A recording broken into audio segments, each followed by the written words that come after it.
kita banyak kan yang mereka punya kepedulian terhadap Islam ini. Mereka ingin berjihad di jalan Allah. Mereka mendapatkan ujian dari Allah. Mereka ada yang ditangkap oleh tagut. Mereka dimasukkan ke dalam penjara tagut. Apakah pernah kita terbesit untuk membantu mereka atau minimal membesuk mereka, menyemangati mereka atau menyantuni keluarga mereka supaya roda jihad ini tetap jalan? Berarti kan kita sedikit tidak ikut apa? Harus ikut. Ya minimal dengan harta, dengan lisan, mempublikasikan perjuangan mereka kepada umat, mengharumkan nama baik mereka. Jadi ikut andil. Atau tadi dengan memberikan santunan kepada keluarga mereka yang ditinggal, atau dengan cara apa saja yang memang dianjurkan dalam Islam ini. Makanya ada seorang laki-laki datang kepada Rasul, "Ya Rasul, izinkan saya untuk tidak jihad dan tidak infak." Kata Rasul, "Mau dengan apa kamu masuk surga? Tidak jihad, tidak infak. Mau dengan apa masuk surga?" Jadi dengan apa? Jadi infak itu bagian daripada jihad dengan harta. Tidak mampu dengan itu semua, jangan kita mengkerdilkan orang yang berjihad, atau malah membantu musuh untuk menyulitkan orang yang berjihad. Itu lebih dahsyat lagi. Jadi sebenarnya kehinaan yang kita dapatkan bukan dari kekuatan musuh Allah, tapi kelemahan iman kita. Karena dengan nas Al-Quran Allah mengatakan inna kaidas syaitani kana dha'ifa, tipu daya syaitan itu sangat lemah. Sangat lemah. Itu dengan nas Al-Quran yang menyebabkan mereka menguasai diri kita karena kelemahan diri kita sendiri. Makanya Allah mengatakan innallaha la yughayyiru ma biqaumin hatta yughayyiru ma bi anfusihim. Allah tidak akan merubah apa yang menimpa suatu kaum, kehinaan yang menimpa kita, ketertindasan di bawah hukum tagut ini, sampai diri kita sendiri yang merubah. Dengan apa? Bangkit, menyadarkan umat pentingnya perilisan tauhid, kufur kepada tagut, menyadarkan bahwa sistem yang ada sistem kafir, yang haram loyalitas kepadanya. Itu kan menyadarkan pemahaman dulu. Orang yang sadar baru disatukan untuk berjuang menegakkan kalimat Allah. Memang berat, tapi tidak ada surga itu memang mahal. Surga memang mahal. Rasul mengatakan man khafa adlaj wa man adlaja balagal manzila ala inna sil'atallahi ghaliyah ana inna sil'atallahil jannah. Barang siapa yang takut, dia akan berjalan di malam hari, akan sungguh-sungguh. Wa man khafa wa man adlaja, barang siapa berjalan di malam hari bersungguh-sungguh, maksudnya melanjutkan perjalanan, balagal manzila, dia akan sampai ke tempat tujuan. Ingatlah apa yang Allah tawarkan itu mahal. Ingatlah yang ditawarkan Allah itu adalah surga. Jadi tadi para sahabat, kita membaca sirah mereka, bagaimana perjuangan mereka. Berarti keadaan yang dialami sahabat tidak jauh daripada keadaan yang menimpa diri kita. Cuma bedanya mereka adalah orang-orang yang keimanannya tinggi, sedangkan kita adalah orang-orang yang lemah. Tapi dengan pengakuan kelemahan diri kita ini, mudah-mudahan mendorong kita untuk maju, untuk minimal. Ya, kalau untuk seperti mereka ya mungkin jauh, ya mudah-mudahan bisa, tapi minimal kita mengikuti jejak langkah mereka tersebut. Iya.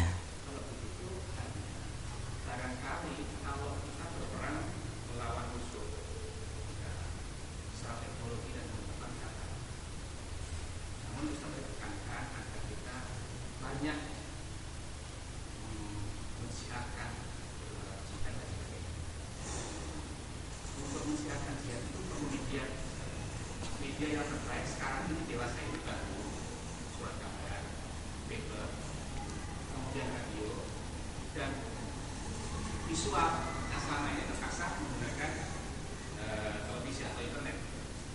Kalau kita kemudian meninggalkan televisi dan internet karena apakah nggak kita kesulitan untuk segera menyebarkan nilai-nilai jihad itu kepada umat manusia? Bagaimana caranya seperti ini? Iya. Internet memang itu media yang sangat berperan untuk menyiarkan berita. Tidak dilarang. Justru merupakan bagian daripada media untuk mendebarkan dakwah, tauhid, jihad saudara-saudara kita. Internet emang itu bagian daripada penyebaran fikrah ini dan juga untuk menyadarkan umat tentang apa yang dilakukan saudara-saudara kita supaya dicontoh dan kita memberikan dukungan. Jadi ada yang boleh, ada yang tidak boleh. Kalau internet itu media yang sifatnya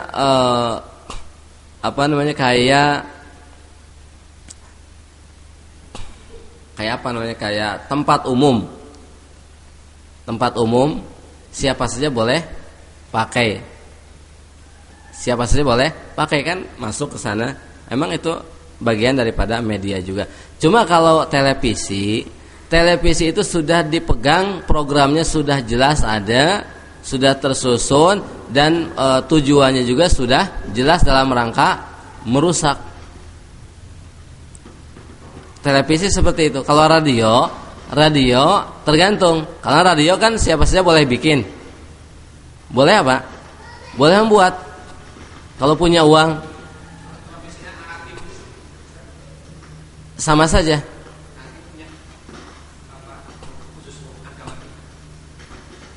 Kalau seandainya televisi untuk tauhid, televisi kan ada izin tertentu untuk tauhid menyebarkan seperti ini. 1 hari 2 hari sudah selesai ditutup. Maksud langsung ditutup. Menyebarkan jangankan umpamanya televisi, radio saja. Radio materi ceramah seperti ini atau seperti yang lain yang disampaikan yang sifatnya jelas terhadap realita tidak akan lama karena mereka yang memegang kendali, karena itu mudah untuk dikendalikan langsung siaran jaringan udaranya ditutup. Jadi bisa saja kalau memang punya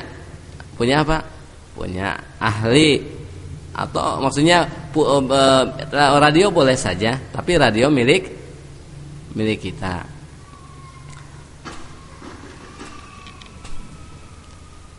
Kalau masalah televisi kaitan juga khusus secara gambaran sendiri kan memang jadi masalah gitu kan. Makanya ada buku para ulama yang mengkritisi para dai itu di Saudi, televisi Saudi, bukan televisi di sini. Televisi Saudi banyak para dai yang tampil di televisi. Para ulama menulis kitab Lid-Du'at wal Masyayikh faqat, bagi para dai dan para ulama saja. Maksudnya menasihati mereka agar keluar gitu. Karena memang itu sudah jelas di bawah program mereka gitu. Jadi membawa pengkaburan kepada umat gitu. Kalau radio kan punya kita menyiarkan kapan saja apa saja kan yang sesuai dengan syariat. Kalau televisi punya mereka, ustaz hanya dompleng saja kan. Nanti selesai ustaz acaranya apa? Iklan rokok atau iklan pemilu. Itu kan mimbar, di mimbar yang sama. Tadi ustaz ceramah, sekarang orang iklan di atasnya, itu kan sama dengan mimbar itu gitu. Jadi tidak dikuasai oleh orang tersebut. Jadi mereka yang mengelola. Iya Bapak.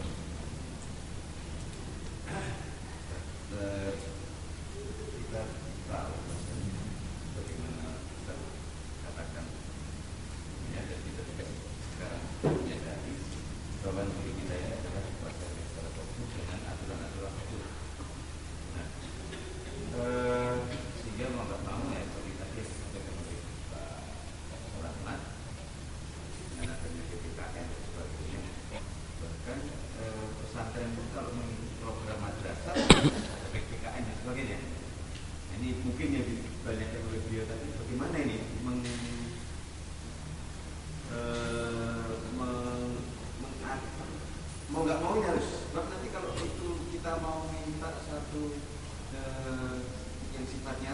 ijazah loh, ijazahnya Tauhid apapun juga bunyinya seperti itu.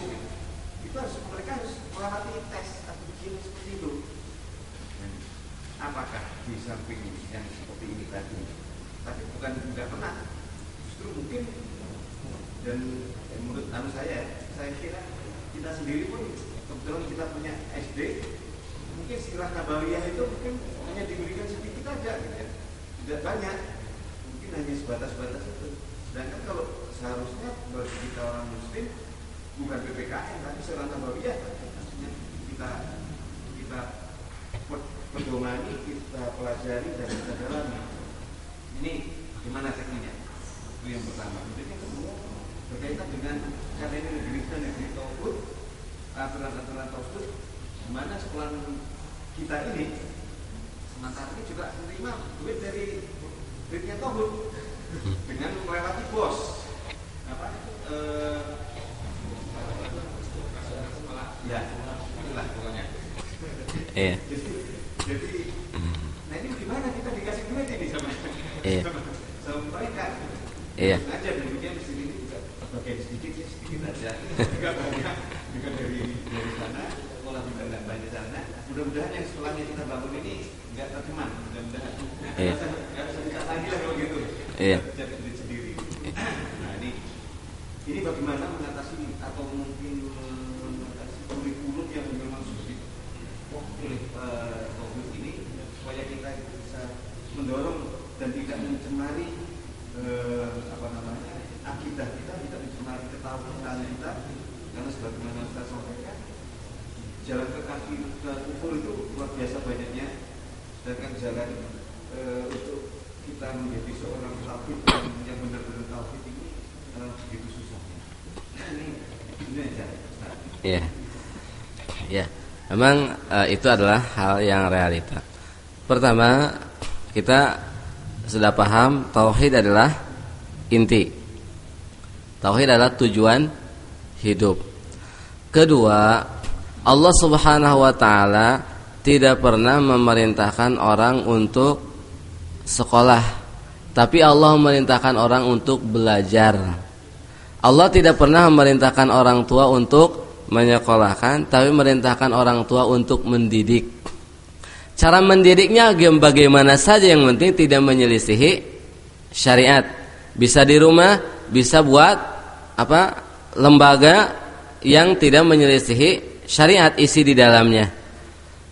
Kaitan dengan terus juga yang ketiga bahwa zaman sekarang ini banyak orang kekurangan, maksudnya nilai-nilai tauhid tawakalnya sudah banyak yang gugur.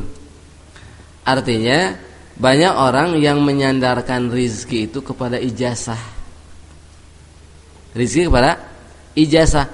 Banyak keyakinan orang atau ucapan orang, bagaimana kamu tidak cari rizki, kamu tidak punya ijazah. Seolah rizki Allah itu digantungkan kepada ijazah. Ini bisa menjerumuskan ke dalam apa? Pengkultusan ijazah atau menjadikan ijazah sebagai berhala pemberi rizki. Itu harus diingat bahwa ijazah itu bukan tujuan ilmu yang bermanfaat.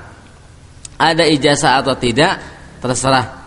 Jadi sebenarnya penyakitnya adalah ketika ijazah menjadi tujuan. Nanti kan kalau nggak punya ijazah tidak bisa ke perguruan tinggi, biarkan saja.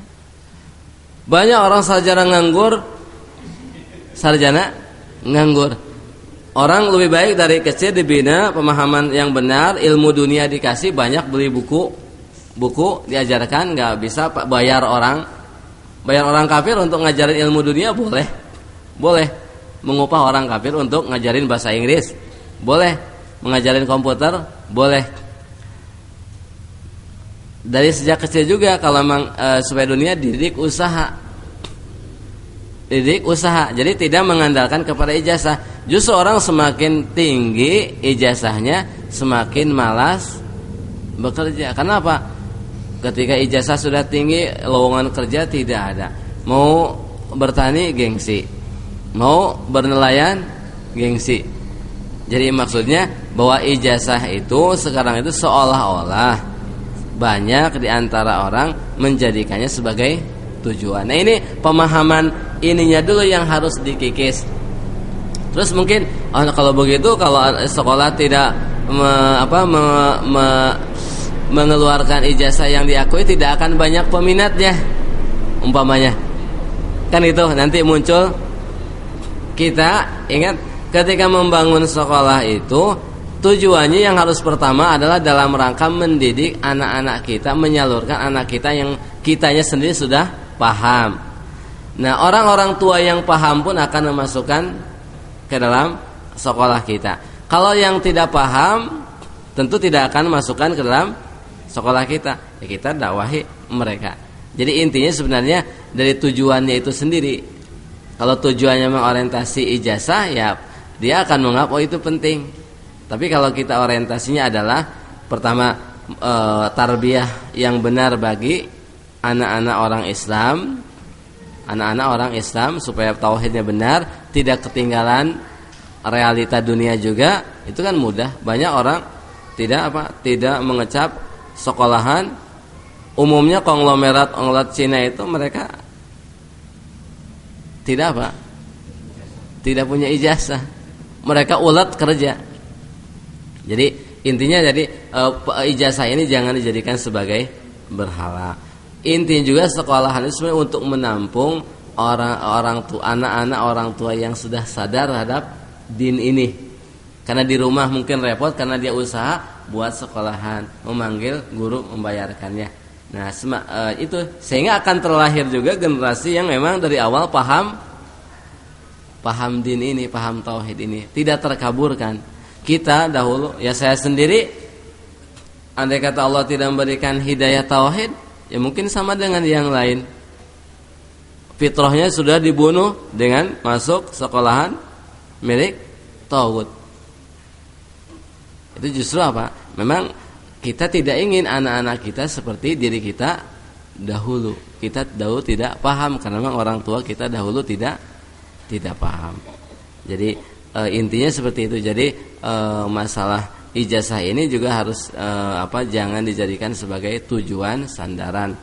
Dan tujuan pendidikan kita adalah pendidikan yang berdasarkan tauhid dan ditambah dengan kalau masalah ilmu dunia yang perlu saja itu Pak.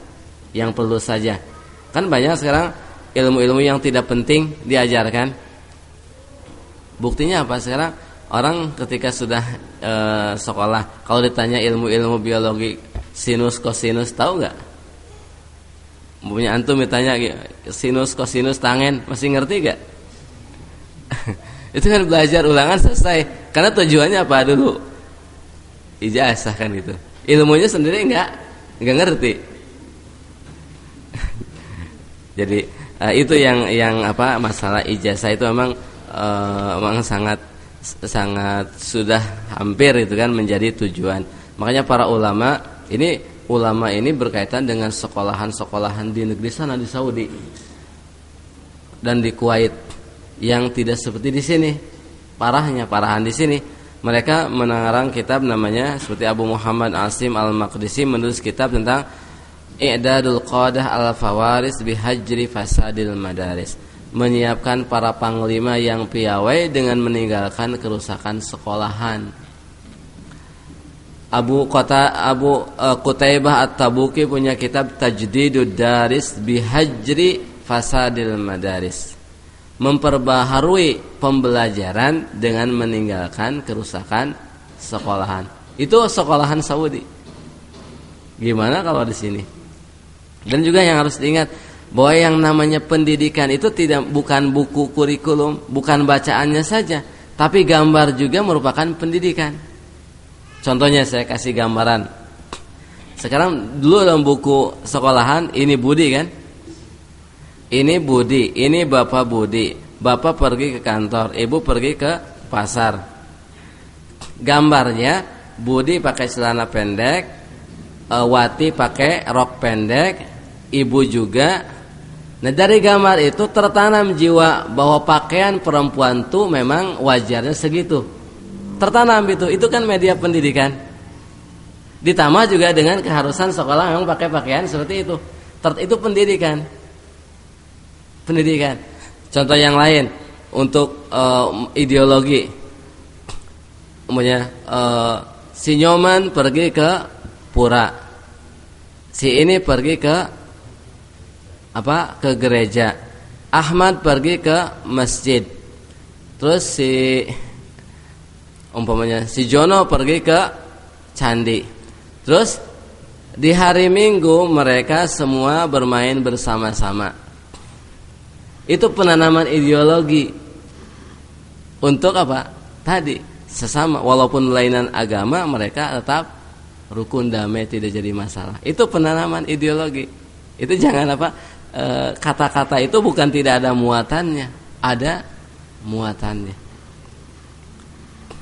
Itu kan tidak dirasakan oleh kita, tapi itu memang tertanam kalau kita tidak menggali ilmu Allah Subhanahu wa taala. Makanya Firaun zaman sekarang lebih berbahaya daripada Firaun zaman Nabi Musa.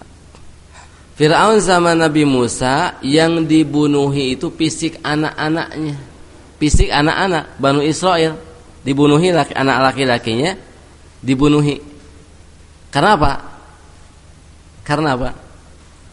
Khawatir masa mendatang merintangi kekuasaannya kan, menghancurkan kekuasaan. Firaun, kalau anak dibunuh masih kecil masuk surga, masih fitrah. Firaun zaman sekarang yang dibunuh fitrahnya, dibunuh fitrah tauhidnya dengan ideologi-ideologi yang ditanamkan dengan kemasan-kemasan yang terselubung, sehingga terbentuklah anak-anak yang loyal kepada togut. Sudah dewasa togut tidak usah mengeluarkan biaya, sudah lulus daripada SMU. Ini karena sudah tertanam loyalitas. Yang satu mendaftarkan diri masuk ke Akabri, yang satu mendaftarkan diri ke Akpol, yang satu mendaftarkan diri ke IPDN. Dengan sendirinya kan pendidikan mereka berhasil, orang ini menjadi ansor mereka. Berarti fitrah sudah mati. Kalau tidak, Allah tidak memberikan hidayah, mati di atas seperti itu, kemana? Kalau fitrah sudah mati, tauhid sudah mati, masuk neraka. Tapi kalau seandainya Fir'aun zaman sekarang tidak mampu mematikan fitrah, umpamanya setelah dewasa paham akan din ini, tauhid ini, wah ini adalah Fir'aun, musuh Allah dan Rasulnya, atau memang orang tuanya sadar dari sejak awal tidak masukkan ke lembaga Fir'aun, baru yang dibinasakan oleh Fir'aun fisiknya, dibunuh, dipenjara, disiksa. Ya, apa bedanya? Lebih mendingan Fir'aun zaman Nabi Musa daripada Fir'aun zaman sekarang. Fir'aun, apa rela kita menyerahkan anak-anak kita ke lembaga yang didoktrinkan sistem Fir'aun? Anak buah hati kita yang membiayainya supaya didoktrinkan sistem yang ada. Masa kita rela? Jadi itulah kondisi seperti itu. Intinya gimana solusinya? Solusinya fafirru ilallah, larilah kepada Allah Subhanahu wa taala. Para ulama mengatakan seandainya orang bodoh dalam dunia ini tidak mengetahui tulis dan baca, andai kata, tapi dia tetap di atas tauhid, lebih baik daripada dia tauhidnya hilang, dia ahli dalam segala bidang. Kenapa? Karena keahlian segala bidang di akhirat tidak bisa menyelamatkan. Jadi kenapa? Tadi tauhid adalah inti. Bukan ini ucapan ini bukan artinya mengkerdilkan mengkerdilkan ilmu-ilmu yang tapi dalam rangka menetapkan bahwa tauhid adalah tujuan. Kalau ilmu dunia digali sesuai dengan kebutuhan. Kalau yang tidak perlu ya tidak usah digali. Tidak bisa orang Islam bisa dengan menyewa orang kafir diupah untuk mengajarkan. Tapi kalau kita memang berupaya karena Allah, pasti Allah memberikan jalan. Itu yang pertama, Pak. Yang kedua, cukup. Iya. Karena sudah jam 5, jadi biar antumnya istirahat, kita cukupkan. Mudah-mudahan, saya selalu berdoa mudah-mudahan Allah Subhanahu wa taala memberikan kemudahan atau melapangkan dada kita untuk menerima kebenaran dan membukakan jiwa-jiwa kita untuk menerima tauhid dan untuk mengamalkannya dan istiqomah di atas tauhid ini sampai kita berjumpa dengan Allah Subhanahu wa taala. Dan mudah-mudahan ketika kita bersaudara di atas tauhid ini, kita juga akan bertemu di akhirat di atas persaudaraan di atas dasar tauhid. Karena perbedaan persaudaraan di atas dasar tauhid dengan persaudaraan di atas dasar berhalaisme, kalau persaudaraan di atas dasar berhala akan putus di akhirat dan diakhiri dengan saling melaknat. Tapi kalau persaudaraan di atas dasar tauhid akan dilanjutkan nanti di akhirat. Al-akhillau yawma idzin ba'duhum li ba'din aduwwun illal muttaqin. Orang-orang yang saling mencintai hari itu akan menjadi musuh kecuali orang yang bertakwa. Jadi ketauhidan ini tidak akan diakhiri persaudaraannya di dunia, tapi dilanjutkan di akhirat. Berbeda dengan pertalian yang dibangun di atas dasar selain tauhid. Saya cukupkan. Subhanakallahumma bihamdika asyhadu an la ilaha illa anta astaghfiruka wa atubu ilaik. Wassalamualaikum warahmatullahi wabarakatuh.